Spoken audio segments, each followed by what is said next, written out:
Wow, নমরুদ পাহাড়ের চূড়ায় চলে এসেছি। আর দেখুন এখানে ভাস্কর্যগুলো, কি সব মূর্তি বানিয়ে রাখা হয়েছে।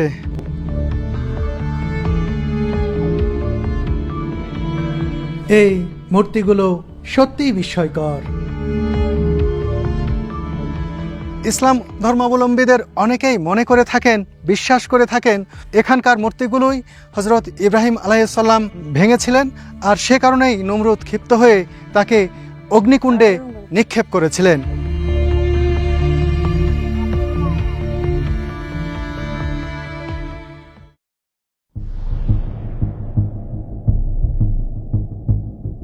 দুনিয়ার প্রথম স্বৈর শাসক বলা হয় নমরুদকে, আর সেই নমরুদের নামেই পাহাড় মাউন্ট নমরুদ।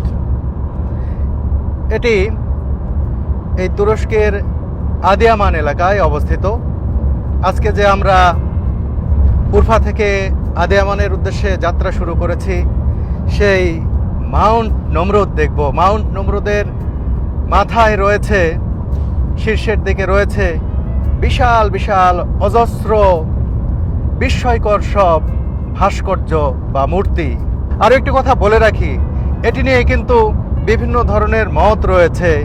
কেউ বলেন না, এটি নমরুদের কিছু নেই, বা এই মূর্তিগুলোই যে সেই মূর্তিগুলো যেগুলো হজরত ইব্রাহিম আলাইহিসসালাম ভেঙেছিলেন, এগুলো সেগুলো নয়, এগুলো তারও অনেক পরের।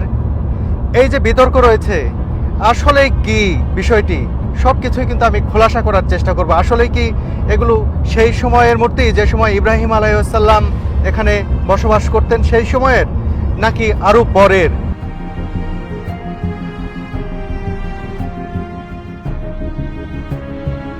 চলতে চলতে দেখা পেয়ে গেলাম ফোরাত নদী। এই ফোরাত নদীর কথা কত শুনেছি, দাজলা ফোরাত। সেই ফোরাত নদী দেখে গাড়ি না থামিয়ে পারলাম না, আপনাদেরকে এক ঝলক দেখাচ্ছি। এই দেখুন ফোরাত নদী। এই নদীর কথা কত শুনেছি, ইতিহাসের পাতায় পড়েছি। সেই নদী আজ স্বচক্ষে দেখছি আমি। একবারে টলটলে জলের এক নদী বয়ে চলেছে এই তুরস্কের ভেতর দিয়ে। ফোরাত তথা ইউফ্রেটিস হল দক্ষিণ পশ্চিম এশিয়ার একটি প্রধান নদী, যা তুরস্ক থেকে উৎপন্ন হয়ে সিরিয়া ও ইরাকের মধ্য দিয়ে প্রবাহিত হয়ে দজলা বা টাইগ্রিস নদীর সাথে মিলিত হয়েছে। এটি সাতাল আরব নামে পারস্য উপসাগরে পড়েছে, যা প্রাচীন মেসোপটেমিয়া সভ্যতার জন্ম দিয়েছিল, এবং বর্তমানে এটি খরা ও মানবসৃষ্ট কারণে শুকিয়ে যাচ্ছে। ইসলাম ধর্ম অনুযায়ী কিয়ামতের আগে এই নদীটি শুকিয়ে যাবে এবং এর মধ্য থেকে একটি স্বর্ণের পাহাড় বেরিয়ে আসবে, যা একটি বড় আলামত হিসেবে বিবেচিত হবে।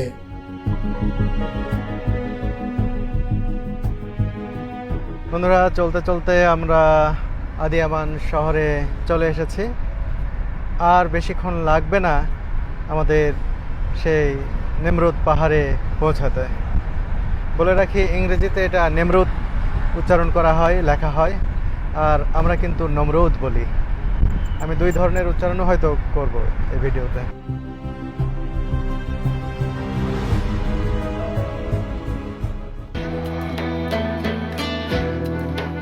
বন্ধুরা, টার্কিশ এয়ারলাইন্সের ট্যুর ইস্তাম্বুল প্যাকেজের মাধ্যমে যে কেউ কোনো খরচ ছাড়াই ঘুরে দেখতে পারবেন ইস্তাম্বুল শহর ও আশপাশের দর্শনীয় ও ঐতিহাসিক স্থানগুলো।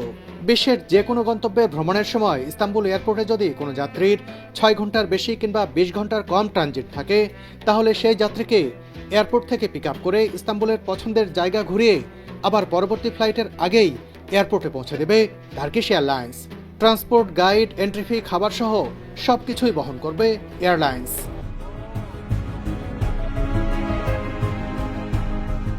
কি ভয়াবহ সময় অতিক্রম করেছে এই আদিয়ামান শহরবাসী। চিন্তা করুন, 2023 সালের ফেব্রুয়ারি মাসের শুরুর দিকে এখানে ভয়ঙ্কর ভূমিকম্প হয়। দেখুন সেই ভূমিকম্পের ধ্বংসস্তূপ রাস্তার দুই পাশে এখনও দেখতে পাচ্ছি। সে সময় এখানে কত মানুষ মারা গিয়েছিল। আর সেই শহরে যখন আজকে প্রবেশ করছি, আমরা নমরুদ পাহাড় দেখতে যাচ্ছি এই আদিয়ামান শহরের ভিতর দিয়ে, যাওয়ার সময় কিন্তু এই ধ্বংসস্তূপ দেখে আর সেই ঘটনার বিবরণ শুনে ড্রাইভার আমাদের গাইড আমাদের সেলিম ভাইয়ের কাছে সত্যি অনেক খারাপ লাগছে। The steps is break down. The building looks like nothing, but the steps are fall down.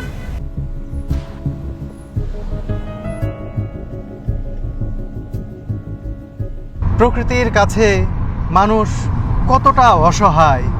প্রকৃতি চাইলে মানুষকে নিমিষেই শেষ করে দিতে পারে।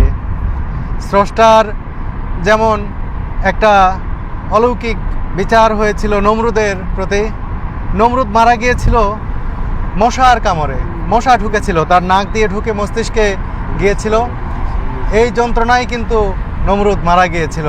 অনেক মশা যখন আসছিল নমরুদের দিকে, তখন নমরুদ বলছিল যে এই মশা দিয়ে আমাদের আর কি হবে।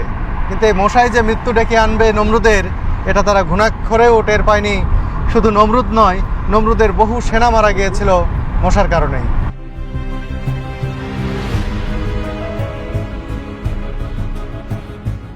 বন্ধুরা, নমরুদ পাহাড়ের দিকে চলতে চলতে এমন একটি জায়গায় এসে আমরা থেমেছি যেখানে নমরুদের স্ত্রী এবং কন্যার সমাধি রয়েছে। নমরুদের স্ত্রী এবং কন্যার সমাধি দেখানোর পরেই আবার আমরা রওনা দেব সেই নমরুদ পাহাড়ের দিকে, যে পাহাড়ের চূড়ায় রয়েছে অনেক মূর্তি, বিশাল বিশাল অদ্ভুত আকৃতির সব মূর্তি। আর এখান থেকে কিন্তু নমরুদ পাহাড় দেখা যাচ্ছে। দেখুন ওই দূরের পাহাড়, আমাদের গাইড সেলিম ভাই দেখিয়ে দিলেন যে নমরুদ পাহাড় এই সোজা ওখানে আমাদের যেতে হবে। আরও বেশ কিছুটা সময় লাগবে। তার আগে নমরুদের স্ত্রী এবং কন্যার সমাধি দেখে নিই আমরা। বন্ধুরা, চলে এসেছি নমরুদ পরিবারের এই সমাধি ক্ষেত্রের কাছে। এই যে এখানে দেখতে পাচ্ছেন একটি বিরাট স্তম্ভ। স্তম্ভের মাথায় দেখুন একটা ঈগল বসে রয়েছে, বিরাট একটা ঈগল। এটা সিম্বলিক একটা ভাস্কর্য, যেহেতু আকাশের রাজা ঈগল আর এই মাটিতে সেই সময় রাজা প্রতাপশালী ছিলেন নমরুদ, সেই জায়গা থেকেই সেই সিম্বল হিসেবেই কিন্তু এখানে এই ঈগল পাখির ভাস্কর্য স্থাপন করা হয়েছে। এই দেখতে পাচ্ছেন যে স্তম্ভ রয়েছে স্তম্ভের মাথার উপরে। আর এই যে নিচে এই জায়গা দেখছেন, এখানেই চারটি কবর রয়েছে, সমাধি রয়েছে।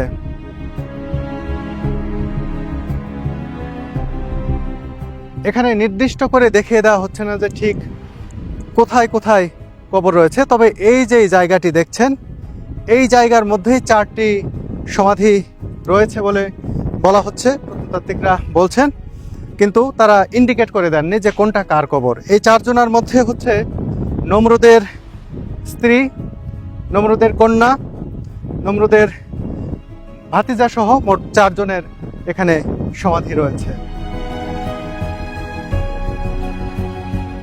শুধু যে এখানকার এই একটি স্তম্ভ তাই নয়, এর পাশে আরও 2টি স্তম্ভ রয়েছে। এদিক দিয়ে একটু হেঁটে গেলে একটি স্তম্ভ দেখা যাবে, সেটি আপনাদেরকে দেখায়। সেখানে সমাধি নেই, কিন্তু এই সমাধিকে কেন্দ্র করে নমরুদ তার প্রভাব প্রতিপত্তি এবং ফ্যামিলির পরিচিতি, যাতে পরবর্তী দুনিয়ার মানুষ তার সম্পর্কে জানতে পারে, তার প্রভাব সম্পর্কে জানতে পারে, সে কারণেই কিন্তু সমাধি ক্ষেত্রের সাথে এসব তিনি নির্মাণ করেছিলেন। বাজ পাখির ভাস্কর্য বসিয়ে দিয়েছেন স্তম্ভের মাথায়। এর পাশাপাশি এখন যেখানে যাচ্ছি সেখানে একটি স্তম্ভ রয়েছে, সেই স্তম্ভের মাথায় সিংহের ভাস্কর্য স্থাপন করা হয়েছে, সেটাই আমি শুনেছি, এখনো নিজ চোখে দেখিনি, তবে সেদিকে হেঁটে যাচ্ছি। সেই স্তম্ভ দেখতে যাওয়ার সময় যে দৃশ্য এখান থেকে দেখা যাচ্ছে এটা অসাধারণ। দেখুন কি দুর্দান্ত, কি নান্দনিক সৌন্দর্য এখানকার। আর সেই নমরুদ পাহাড় কিন্তু এই সোজা ওই সুউচ্চ, সবচেয়ে উঁচু যে পাহাড়ের মাথা, সেখানে আমরা যাব। সেখানে অনেক মূর্তি রয়েছে, আমি আগেও বলেছি। আর হাঁটতে হাঁটতে কিন্তু চলে এসেছি যেখানে সিংহ বসিয়ে রেখেছিলেন। একটি নয়, দুটি সিংহ, দুটি স্তম্ভ এখানে রয়েছে। দুটি স্তম্ভের মাথায় দুটি সিংহ বসে রয়েছে। সিংহের মাথা নেই, কিন্তু এপার থেকে শরীরের অংশটি আমি দেখতে পাচ্ছি, মাথার অংশটি কালের বিবর্তে হারিয়ে গেছে, ভেঙে চুরে গেছে। এই যে দেখুন, এখানে বসে থাকা একটি সিংহের ভাস্কর্য দেখতে পাচ্ছেন আপনারা। এখানেও কিন্তু ভাস্কর্য স্থাপনের দিক দিয়ে তার সূক্ষ্ম চিন্তা ছিল, সুদূর প্রসারী চিন্তা ছিল, এর অর্থ রয়েছে। ওখানে যে মেন যে টম্ব সমাধিক্ষেত্র, সেখানে যে ঈগলের ভাস্কর্য দিয়েছেন, সেটা আগেই বলেছি যে এটা আকাশের রাজা ঈগল। আর মাটিতে যে জঙ্গলে সেই সময় সিংহ বসবাস করতো, এই অঞ্চলে হয়তো জঙ্গল ছিল, এখন সেই জঙ্গল নেই, কিন্তু যেহেতু জঙ্গলের রাজা সিংহ, সে কারণেই এখানে সিংহের যে ভাস্কর্য সেটি স্থাপন করেছিলেন নমরুদ।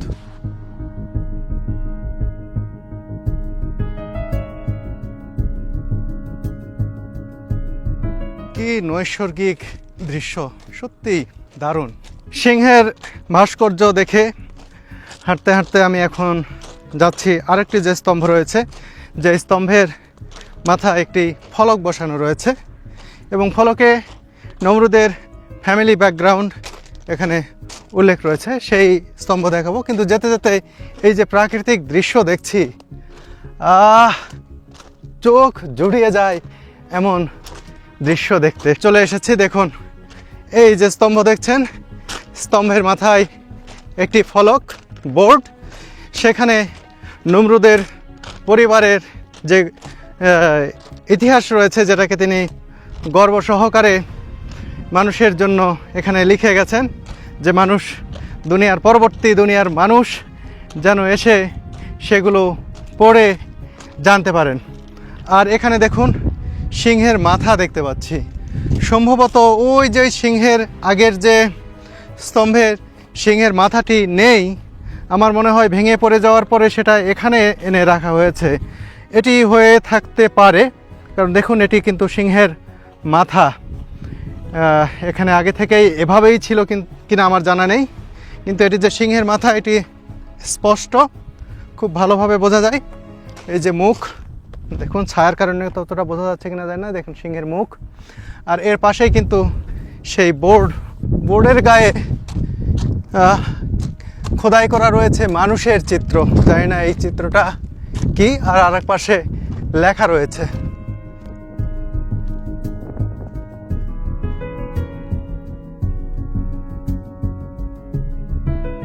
কত পর্যটক এসেছেন এই জায়গাটি দেখতে, নমরুদ পরিবারের সমাধিক্ষেত্র দেখার জন্য। এখান থেকে তারাও কিন্তু নমরুদ পাহাড় দেখছেন, তাদের দেখিয়ে দেওয়া হচ্ছে যে ওই যে ওখানে রয়েছে নমরুদ পাহাড়ের পাশাপাশি এখানকার ইতিহাস তাদের জানিয়ে দিচ্ছেন গাইডরা।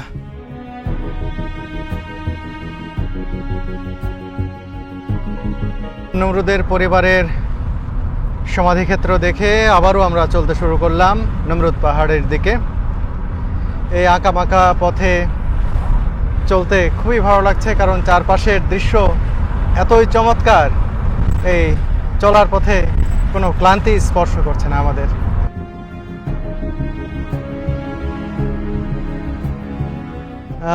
ঠান্ডা, বৃষ্টির ফোঁটা, অনেক শীতল। আর শীতল হবে বা না কেন, একেবারে মাউন্ট নেমরুদের পাদদেশ থেকেও অনেক উপরে, মাঝামাঝি পর্যায়ে আরও আমাদের বেশ কিছু হাঁটতে হবে। মাঝামাঝিও নয়, মাঝামাঝিরও অনেক উপরে আর কি। আমাদের এখান থেকে আধা ঘন্টার মতো হাঁটতে হবে, হেঁটে একেবারে ওই চূড়ায় যেতে হবে। এখানে দুইটা সাইড রয়েছে, একটা পূর্ব সাইড, একটা পশ্চিম সাইড। দুই সাইডেই সেই মূর্তি বা ভাস্কর্যগুলো রয়েছে, সেগুলো দেখব, সেগুলোর ইতিহাস জানাবো। সেই সময়ে পৌঁছে গেছি, অপেক্ষার প্রহর একেবারেই শেষ হতে চলেছে। আর কিছুক্ষণের মধ্যেই আমরা পৌঁছে যাব নমরুদ পাহাড়ের একেবারে চূড়ায়, দেখব সেই মূর্তিগুলো। আর দেখুন, এ পর্যন্তই কিন্তু গাড়ি আসে, এরপর আর কোনো গাড়ি উপরে ওঠে না, হেঁটেই উঠতে হবে আমাদের।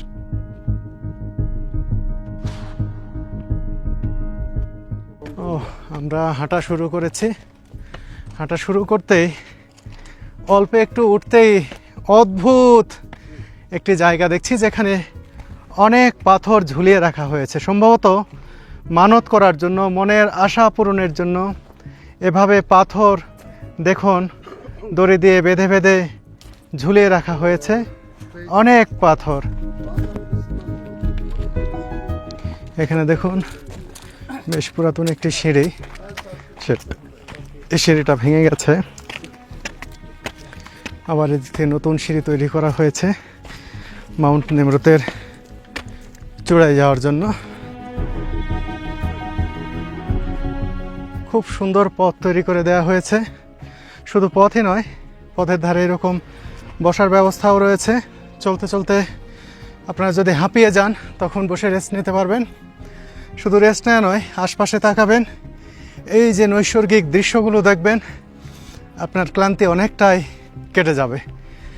আর একটু কষ্ট তো করতেই হবে, নমরুদ পাহাড়ে উঠবেন, সেই প্রাচীন নিদর্শনগুলো দেখবেন, একটু কষ্ট করবেন না তা তো হবে না। আপনি তো এর আগেও এসেছেন নমরুদ পাহাড়ে। আগে আসছি, এই জন্য আমি আগে থেকে বুঝতে পারছি যে আজকে একটা চ্যালেঞ্জিং বিষয় আছে। এর আগে যখন আসছিলেন হ্যাঁ। এই জায়গাটা দেখে আপনার কেমন লাগছিল?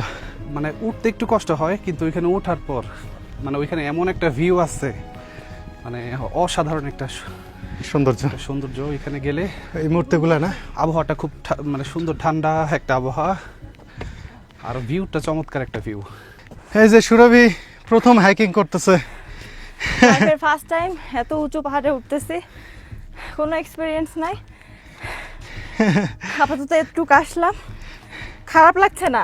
তবে এই কষ্ট করার পর যে ভিউটা দেখতে পাবো, যেটা মামুন ভাই বললেন, ওটা অকল্পনীয়, মানে সারা জীবন মনে থাকবে। একটু মানে ভালো স্মৃতি রেখে যাওয়ার জন্য, মানে স্মৃতি যাতে আমাদের ডায়েরিতে থাকে, এর জন্য এরকম কষ্ট করাটা জায়েজ।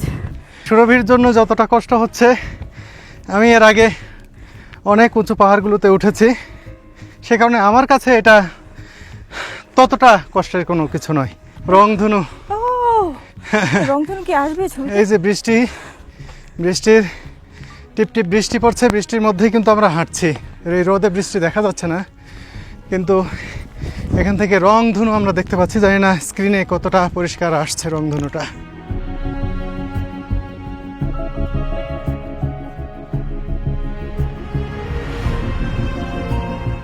বৃষ্টি হচ্ছে টিপ টিপ, এর মধ্যে আমরা উঠছি। এই পথটা বেশ পিচ্ছিল হয়ে গেছে, ভালো করে পা না ফেললে পা পিছলে যাচ্ছে। অসতর্ক হলে এখানে একটা দুর্ঘটনা ঘটতে পারে। যত উপরে উঠছি, এই রংধনুটা ততই পূর্ণাঙ্গ রূপে ধরা দিচ্ছে চোখে। ক্রমে এগিয়ে চলেছি, আর বেশি সময় লাগবে না, একেবারে সেই নমরুদ পাহাড়ের এই চূড়ায় উঠতে গেলেই সেই মূর্তিগুলো দেখব। শুধু মূর্তিই নয়, এখানে কিন্তু নমরুদের সমাধিও রয়েছে নাকি। চলুন যাই, সমাধি দেখতে পাই কিনা। সেখানে মূর্তি তো আছেই। বন্ধুরা, আমরা পূর্ব দিকের সাইডে চলে এসেছি। এই যে দেখুন, এখানে লেখা রয়েছে ইস্টার্ন টেরেস। এটা দেখার পরে কিন্তু আমরা ওয়েস্টার্ন পার্টটা দেখব। আর বেশি হাঁটার নেই, একেবারে চলে এসেছি আমাদের গন্তব্যে অবশেষে।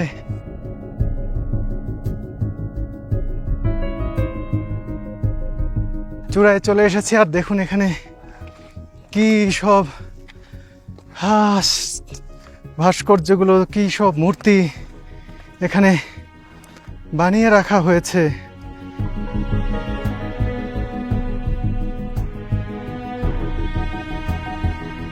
এগুলো দেখে হতবাক হওয়া ছাড়া আর কোনো উপায় থাকে না।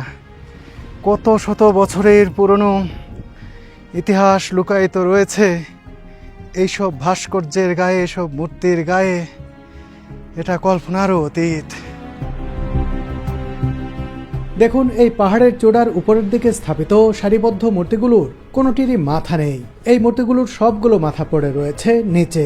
তবে কিভাবে মাথাগুলো ভেঙে পড়ল তা নিয়ে যত জল্পনা কল্পনা আর বিশ্বাস অবিশ্বাসের গল্প কাহিনী।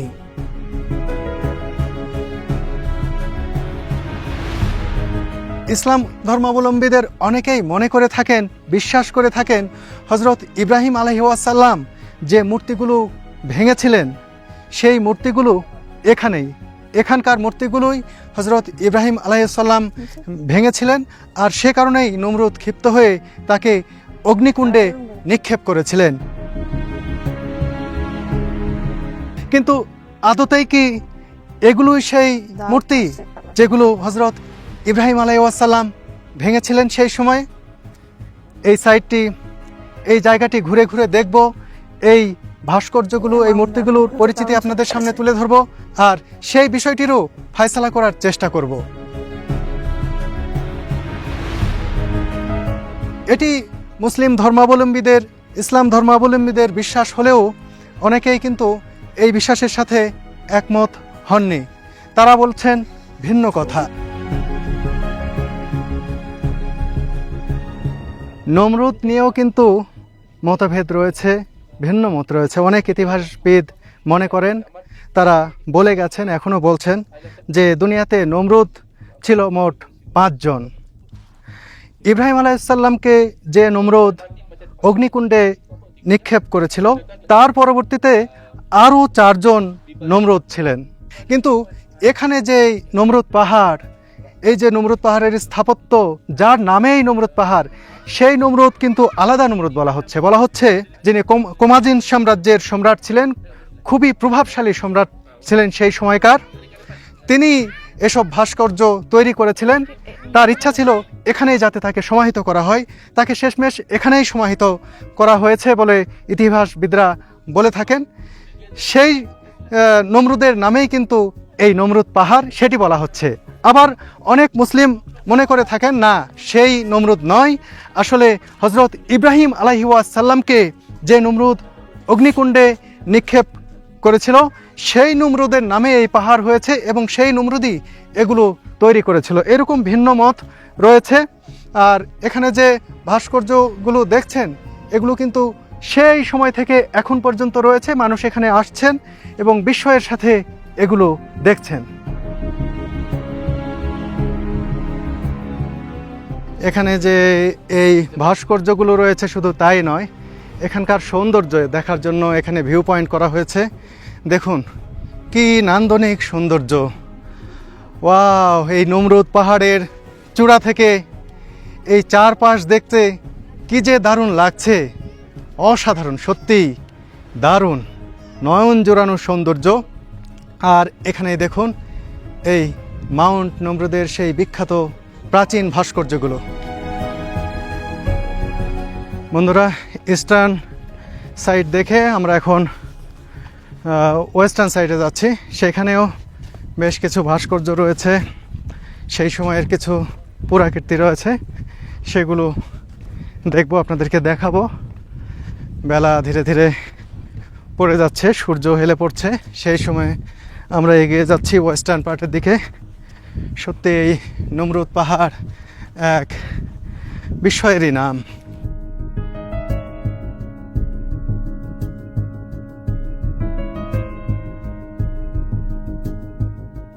ও বন্ধুরা, এই যে ওয়েস্টার্ন সাইডে চলে এসেছে। এই সাইডটি দেখুন, অনেক সুন্দর। এখানেও অনেক ভাস্কর্য দেখতে পাচ্ছি সেই প্রাচীন আমলের। এখানে ভিন্ন ভিন্ন কিছু দেখছি।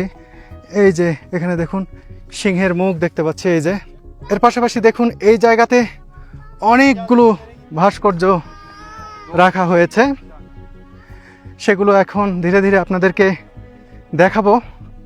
এই পাহাড়ের দুই পাশে এই ভাস্কর্যগুলো, এই মূর্তিগুলো সাজিয়ে রাখা হয়েছিল বহু বছর আগে, সেগুলোই আপনাদেরকে এপাশেরগুলোও দেখাচ্ছি। দেখুন এখানেও কিন্তু এই যে ঈগলের ভাস্কর্য, ঈগলের মুখ প্রথমেই দেখতে পাচ্ছি।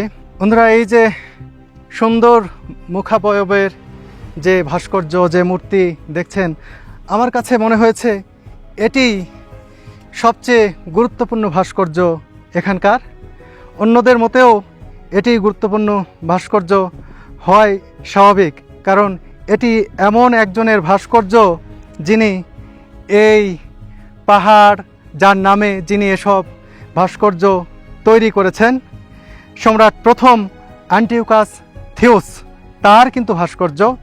আগের যে আমরা ইস্টার্ন সাইডে যেটি দেখছি একই আকৃতির যে ভাস্কর্যটি রয়েছে তার মুখাবয়বের, সেটাতে কিন্তু নাম লেখা ছিল না, এখানে উল্লেখ করে দেয়া হয়েছে। দেখুন, অ্যান্টিওকাস থিওসের নাম লেখা রয়েছে এবং সেই সময়ের সম্রাটকে এখানে কিন্তু নমরুদ বলা হতো, সে কারণে তিনিও কিন্তু নমরুদ ছিলেন। প্রাচীনকালে মিশরের সম্রাটদেরকে যেমন ফেরাউন বলা হতো, সেই সময়ে এখানকার সম্রাটদেরকে নমরুদ বলা হতো। আমি আগেই বলেছি মোট 5 জন নমরুদ ছিল, তার মধ্যে অ্যান্টিওকাস থিওস একজন নমরুদ। তার নামেই এই পাহাড়ের নামকরণ করা হয়েছে বলে অনেকেই মনে করেন। আমি আবারও বলছি, অনেক মুসলিম বিশ্বাসী মনে করেন যিনি ইব্রাহিম আলাইহিস সালামকে অগ্নিকুণ্ডে নিক্ষেপ করেছিলেন, অনেকেই বিশ্বাস করেন তিনি সেই নমরুদ যার নামে এই পাহাড়টি হয়েছে, তিনি এই মূর্তিগুলো তৈরি করেছিলেন এবং ইব্রাহিম আলাইহিস সালাম এই মূর্তিগুলোই ভেঙেছিলেন। এটা বিশ্বাসের কথা বলছি, বারবার বলছি, এই কারণে মানুষ যেটা বিশ্বাস করেন সেটা বলছি। এর বিপরীতে যে তথ্য আমার কাছে রয়েছে সেগুলোই কিন্তু একে একে আপনাদের কাছে তুলে ধরছি। আর দেখুন, একই ধরনের মূর্তি কিন্তু দুই পাশে রয়েছে। অ্যান্টিওকাস থিওস যখন এগুলো তৈরি করে নিয়েছিলেন তখন একটির 2টি করে, মানে প্রত্যেকটির, যেমন ঈগল যদি হয়ে থাকে ঈগলের 2টি এরকম মূর্তি বানিয়ে নিয়েছেন, তার মুখের এরকম 2টি মূর্তি বানিয়ে নিয়েছেন। এছাড়া আরও যত যার এখানে মূর্তি রয়েছে সবগুলোই কিন্তু 2 পিস করে বানিয়ে নেওয়া হয়েছে এবং 2 পিস ইস্টার্ন সাইড এবং ওয়েস্টার্ন সাইড 2 পার্টেই কিন্তু সেগুলো সাজিয়ে রাখা হয়েছে। আমার কাছে যেটি মনে হয়েছে যে এই পাশের মূর্তিগুলোই সবচেয়ে সুন্দর, এই পাশের মূর্তিগুলোই সবচেয়ে সুন্দর বলতে বোঝাচ্ছি সবচেয়ে ভালো আছে এখন পর্যন্ত, নষ্ট হয়েছে কম। কিন্তু এই যে এখানে দেখুন, এটার নাকটা ভেঙে গেছে আর সব কিছু কিন্তু ঠিকই রয়েছে। এখন যেভাবে দেখছেন এই মাথাগুলো এখানে ওখানে পড়ে রয়েছে, প্রাচীনকালে অর্থাৎ সেই সময় কিন্তু এগুলো এভাবে ছিল না। কিভাবে ছিল তার একটি দৃষ্টান্ত এখানে রাখা হয়েছে। দেখুন, খুব সুন্দরভাবে সজ্জিত ছিল এই মূর্তিগুলো। দেখুন, ঠিক এভাবে ছিল, দেখতে পাচ্ছেন অ্যান্টিওকাস থিওসের মূর্তি, আর 2 পাশে অন্যান্যদের এবং একেবারে শেষের 2 পাশে 2টি সিংহ দেখুন, আর সিংহের পাশেই ঈগল রয়েছে। এই ঈগলগুলোর কিন্তু এখন মাথায় শুধু অবশিষ্ট রয়েছে, আর অন্যদের পা হাত এখানে কিন্তু ভেঙে চুরে পড়ে রয়েছে। পূর্ণাঙ্গ যে তাদের দেহ সেটি আর কিন্তু অবশিষ্ট নেই। তারপরেও যেটুকু রয়েছে সেটাই কিন্তু ইতিহাসের এক অনন্য রসদ, যা এখন পর্যন্ত পুরাতত্ত্ব নিয়ে যাদের আকর্ষণ, তাদের জানার তৃষ্ণা মেটাচ্ছে, তাদেরকে আগ্রহী করে তুলছে ইতিহাস সম্পর্কে, প্রত্নতত্ত্ব সম্পর্কে। আর প্রাচীন এই যে ভাস্কর্য, এই ভাস্কর্য তৈরির যে শৈলী, এর রূপ, এগুলো বিশ্লেষণ এবং এর যে নিপুণতা, সেগুলো পর্যবেক্ষণ করতে সহায়তা করছে এই ভাস্কর্যগুলো। এই মাউন্ট নমরুদের চূড়ায় যে শুধুমাত্র অ্যান্টিওকাস থিওস অর্থাৎ নমরুদের সমাধি রয়েছে তাই নয়, এখানে তিনি যখন মারা গিয়েছিলেন ঠিক সেই সময়ে তার শেষকৃত্য অনুষ্ঠান হয়েছিল। বিশাল অনুষ্ঠান নাকি হয়েছিল সেই সময়ে। আর তার সমাধিটা ঠিক কোন জায়গায় রয়েছে এই পাহাড়ের এই চূড়ার, তা কিন্তু এখন পর্যন্ত ইন্ডিকেট করা যায়নি, এটা শনাক্ত করা যায়নি। এই মাউন্ট নমরুদের সব ধরনের মতবাদ এবং ইতিহাস পর্যবেক্ষণ করলে যেটি বোঝা যায় সেটি হচ্ছে এটি সেই নমরুদের তৈরি এই ভাস্কর্য, বা সেই নমরুদের নামে এই মাউন্ট নমরুদের নামকরণ হয়নি যেই নমরুদ ইব্রাহিম আলাইহিস সালামকে অগ্নিকুণ্ডে নিক্ষেপ করেছিলেন। তারপরেও বিশ্বাস অবিশ্বাসের বিষয় থেকেই যায়। আমি যেটা বললাম সেটিও যে পুরোপুরি সঠিক, এর সপক্ষে একেবারে শতভাগ দলিল উপস্থাপন করা সম্ভব নয়। তাই অনেকেই যারা মনে করেন বিশ্বাসীদের মধ্যে যে এটি সেই জায়গা যেখানে হজরত ইব্রাহিম আলাইহিসসালাম এসে এই মূর্তিগুলোই ভাঙচুর করেছিলেন। তাদের বিশ্বাসকে উড়িয়ে দেয়া সহজ নয়, উড়িয়ে দেয়া যায় না মোটেই।